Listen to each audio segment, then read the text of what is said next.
Alright, pero ang maganda dito guys, sabi ko nga sa inyo is yung mga blessings 'no, walang makakapigil sa pagpasok ng mga magagandang blessings, sa buhay niyo dahil eto din ay dahil din ito sa good karma niyo, mga kapiksi 'no, and dahil nga sa pagiging masipag and masikap niyo sa buhay kaya lalo pa kayong bine-bless ng nasa taas guys, okey? Alright. So yeah, i-maintain niyo na 'tong mga blessings na 'to, pagpapala, kasaganaan, mga good karma, success, tagumpay mga kapiksi.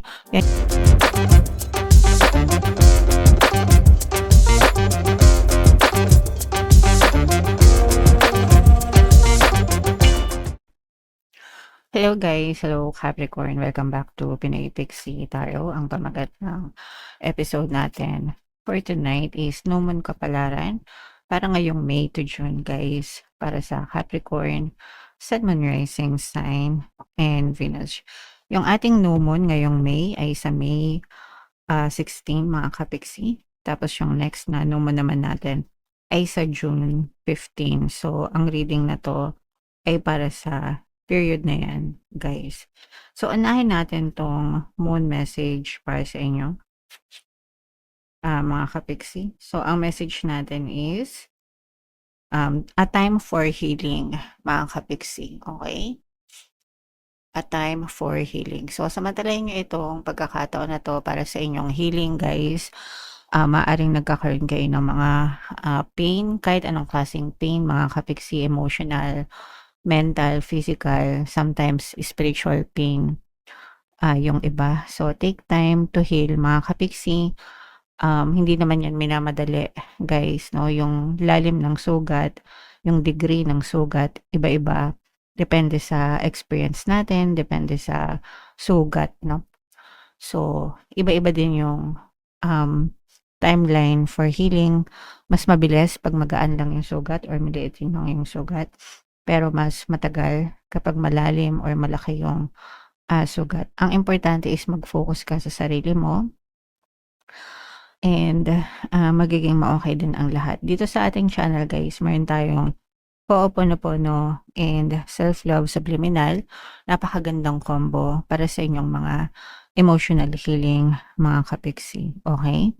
Alright. When one is healed, all are healed. Kapag naging ma-okay yung pakiramdam nyo, nagiging ma-okay din yung buhay nyo, yung sitwasyon nyo, mga kapiksi. Okay? So, additional meaning nitong card na to guys, it's time to let go of the past, no? Para totally mag-heal kayo, maka-move on kayo, kailangan kalimutan nyo yung nakaraan kasi tapos na yon. So, wag nyo nang ibalik paulit-ulit yung sakit, yung mga sufferings just because of things that happened in the past. Matuto kayo magpatawad, patawarin nyo yung mga taong nakagawa sa inyo ng hindi maganda, and patawarin nyo rin yung sarili nyo for letting yourself suffer, no? You're about to turn the corner. Ibig sabihin nun magbabago din yung sitwasyon nyo, mga kapiksi. And you need more time to heal. Again guys, pagdating sa healing, it takes time. So, hayaan nyo lang mga kapiksi. Think about how this situation would look if everyone were healed. So, imagine niyo na kapag naghilom na yung sugat nyo, wala na kayong mga hinaeng, no? Imagine niyo yung outcome, imagine niyo yung mararamdaman nyo, imagine niyo how happy you would feel, no? Kapag naging ma-okay na kayong mga kapiksi. So, you should be coming from that state, guys. Okay? Alright. So, yeah, it's time for healing for some of you guys. Comment down below if naka-resonate kayo dyan. So, eto naman yung sa love guys, tingnan naman natin yung mga nasa isip ng person mo o yung mga gusto niyang sabihin sa'yo, Capricorn. I wish things could be different, no? So, ayaw niya nung nangyayari ngayon, ibig sabihin. And gusto niya na sana iba na lang yung nangyari, sana iba na lang yung sitwasyon na pinagdadaanan niyo ngayon. Probably, the situation, parang hindi siya favorable sa inyo. Baka nagkakaaway kayo, or baka meron kayong mga hindi pagkakaunawaan, guys. We need to let each other go. So, para sa kanya, kailangan nyo lang i-let go yung bawat isa and mag-focus kayo sa healing, guys. Okay?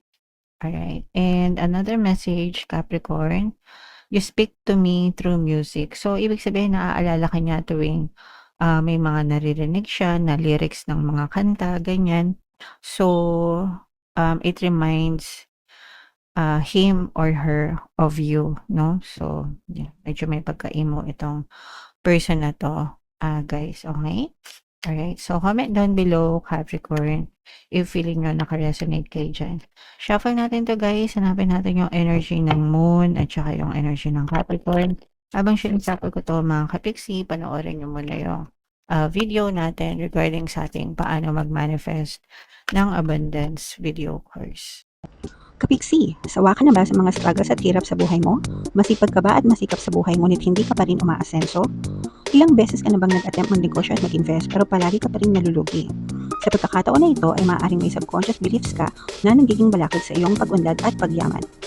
Introducing, paano mag-manifest ng abundance video course. Dito ay matututunan mong ma-overcome ang mga balakid mo para tuluyan ka ng umunlad, umasenso, sumagana, maging matagumpay, successful at maswerte sa iyong kabuhayan, pera, trabaho, negosyo sa lapi at kaperahan ng bonggang-bongga. Dali, mag-send na ng email sa pinoypixitaro@gmail.com at simulan na ang iyong pagyaman ngayon. Alright, so sa lahat ng gusto mag-avail ng course, guys, meron tayong paano mag-manifest ng abundance video course, paano mawala ang third party at magkaroon ng harmonious na relationship, paano pabalikin si ex or vice breakup. Sa mga interesado, guys, mag-send lang kayo ng email sa pinoypixitaro@gmail.com. And sa mga naghahanap ng pampaswerte, guys, meron tayong money shaker jar. Ito yun, guys, super liit na bote pero super effective at saka super bisa, guys, no? At saka itong. So sa lahat ng gusto mag-avail, ito yung WhatsApp number natin. Chat nyo lang ako dyan, guys. So, itong money shaker jar, pwede yan sa pampaswerte sa kabuhayan, trabaho, negosyo sa lapi. Life in general, guys, ang dami ng sumakses. Huwag na kayo magpahuli, mga kapiksi. So, Capricorn, guys, kayo ay represent ng King of Pents. Ito yung ating moon energy. Mayroon tayong presence dito, guys, ng water sign, Cancer, Pisces, Scorpio. For some of you, guys, maaring may water element kayo sa inyong natal chart. Or you may be dealing with other signs na may ganyan sa kanilang natal chart.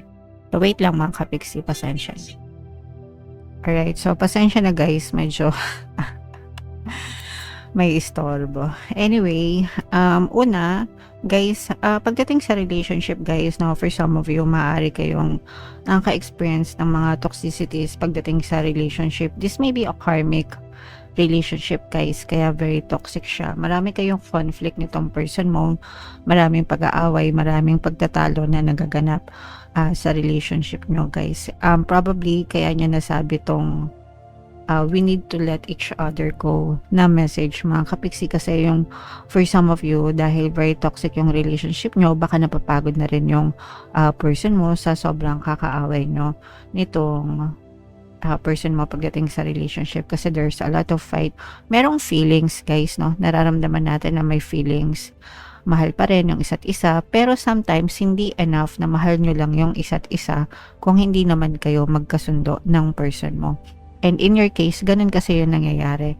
Mahal nyo yung isa't isa pero hindi kayo nagkakasundo. Marami kayong conflict, marami kayong away, marami kayong pagkakaiba, and very toxic kayo sa isa't isa. So, yun yung nakikita natin na negative, mga kapiksi. So, positive, guys, naman, ito, may mga success naman na energy sa inyo. For some of you, maaari may mga bagong kontrata, mga bagong offer, mga bagong proyekto, mga kapiksi na i-offer sa'yo sa universe, guys. Ibig sabihin, mga bagong opportunities yan, mga kapiksi. Nasa inyo din yung energy ng good karma, guys, no? At saka success and tagumpay. So, nakikita natin na pagdating sa pamumuhay, very progressive yung takbo ng inyong pamumuhay. Paabante, ibig sabihin paabante, mga kapiksi, okay? So, yeah, imayin-mayin nyo na yan, guys, yung mga success, tagumpay, mga bagong kontrata, good karma, at saka yung paabante. Paabante, ayan, oh, this is the energy of blessings, mga kapiksi. For some of you, guys, maganda yung takbo or maganda yung pasok ng blessing sa buhay nyo, dahil parang walang makakapigil, kumbaga. Ayan, oh, dahil sobrang sipag nyo, mga kapiksi, at saka open-minded kayo. Ibig sabihin, open-minded kayo pagdating sa mga opportunities, mga kapiksi, no?